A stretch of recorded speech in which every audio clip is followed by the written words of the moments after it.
করিস না, জুলাই তোদের বাপের না, জুলাই কারো বাপের না, জুলাই জুলাই করিস না। আমি আরেকটা ব্যাপারে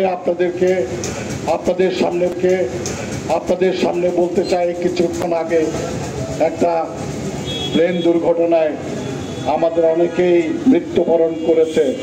আমি তাদের আত্মার মাগফিরাত কামনা করছি। কিছুক্ষণ আগে যারা অকাল মৃত্যু, অনেক ছাত্র ওখানে ছিল, মৃত্যুবরণ করেছে, তাদের জন্য আল্লাহ তাদেরকে ফেরেশত নসিব করুন। আমরা সবাই তাদের জন্য দোয়া করছি, আপনারাও দয়া করে তাদের জন্য দোয়া করবেন। আমি ৭১ যারা বাংলাদেশের মানুষের বিপক্ষে ছিল, ৮৬-তে যারা আবারও বাংলার মানুষের বিপক্ষে দাঁড়িয়েছিল, তারাই আজকে নতুন করে বাংলার মানুষের বিপক্ষে দাঁড়িয়ে বিএনপির বিরুদ্ধে কথা বলে চাঁদাবাজি করে, সেটাও আমাদেরকে জানাবেন ইনশাআল্লাহ। সৈনিকেরা বেঁচে থাকতে কোন রকমের অপকর্ম ফটিকচারির মাটিতে হতে দেব না আমরা। ধানের শীষ আপনাদেরকে পথ দেখিয়েছে। এই ধানের শীষ নিয়ে শহীদ প্রেসিডেন্ট জিয়া আজকে যারা বড় বড় কথা বলছে তাদেরকে রাজনীতি করার অধিকার দিয়েছে। এই ধানের শীষ ভবিষ্যতে বাংলাদেশের মুক্তির প্রতীক হবে।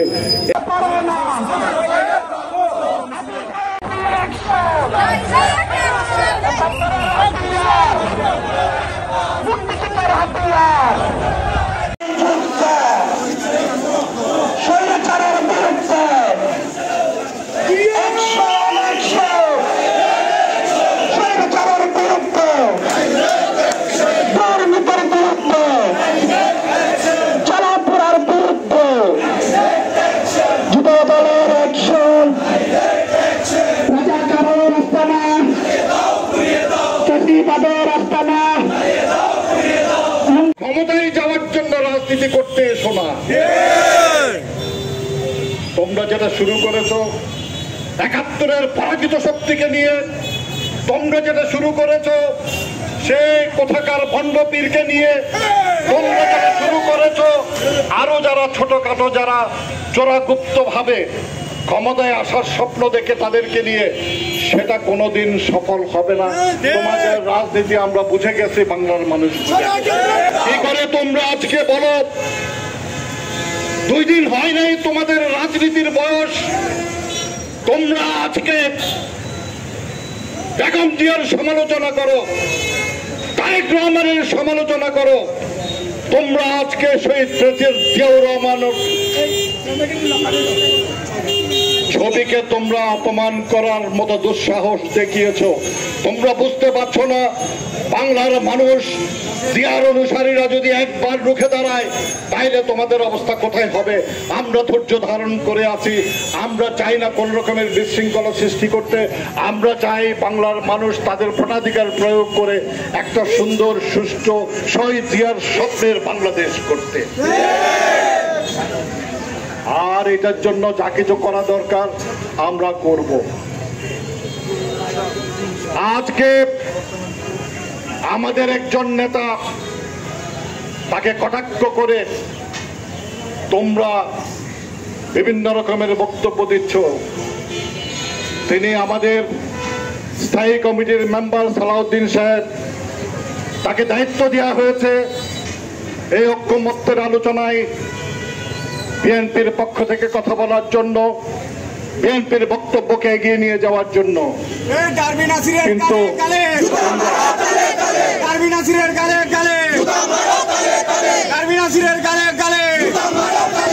তোমরা আজকে অকথ্য ভাষায় তার নামে কটূক্তি করে যাচ্ছ। তোমাদের কি দুঃসাহস? তোমরা আমাদের স্বপ্নের নেতাকে কটাক্ষ করে কথা বলো। তোমরা কি মনে করেছো নিজেদেরকে?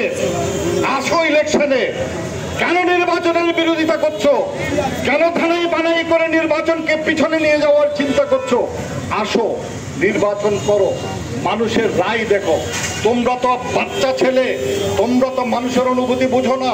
একবার বলেছিল, আমি নিজেই টকশোটা শুনেছি, যে মানুষ গ্রামে গঞ্জে তোমরা বিচরণ করো, তোমরা দেখেছো বিএনপির কোনোভাবেই ক্ষমতায় আসার কোনো উপায় নেই, 20-30টা আসনের বেশি পাবে না।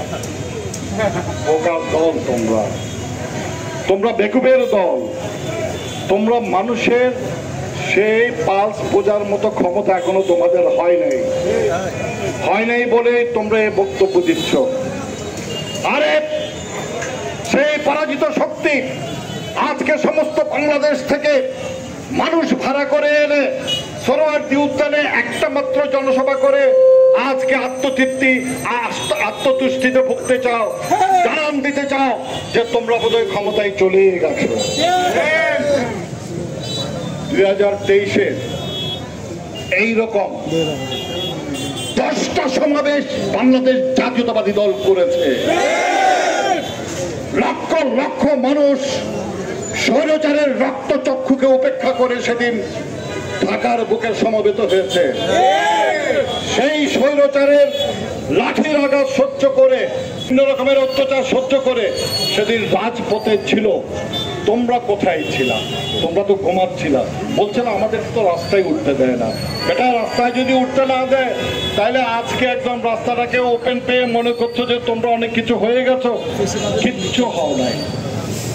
এখনো যদি বাংলাদেশ জাতীয়তাবাদী দল একবার যদি ঢাকায় একটা সমাবেশ করে তোমাদের মতো যদি সবাইকে আনে, তাহলে ঢাকাতে অন্য কারো ঢুকার না, একটা মশা ঢুকারও কোনো পথ পাবে না।